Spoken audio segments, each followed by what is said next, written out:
એ 1988થી અમલમાં છે. એની અમલવારી ક્યાંક ને ક્યાંક 50 રહેતી હશે તો ઢીલાસભરી રહી હશે, એ વાત સાચી છે.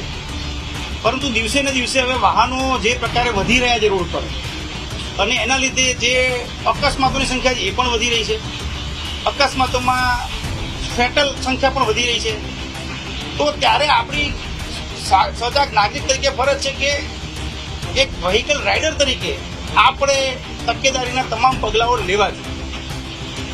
4 વ્હીલરનો અકસ્માત થાય તો કદાચ વ્યક્તિને ફેટલ ઇન્જરી થવાની શક્યતાઓ પ્રમાણમાં ઓછી હોય છે.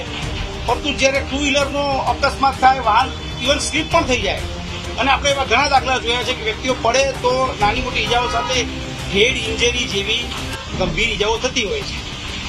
હેડ ઇન્જરી થાય, અંદર હેમરેજ થાય, ત્યારે માણસની બચવાની શક્યતાઓ ઘણીવાર નહીવત રહેતી હોય છે, ને આપણે એમાં આવા કિસ્સામાં જીવ ગુમાવતા પણ જોયા છે. અમારી તમામ માહિતીથી અપડેટ રહેવા માટે જોડાયેલા રહો S9 ન્યૂઝ સાથે.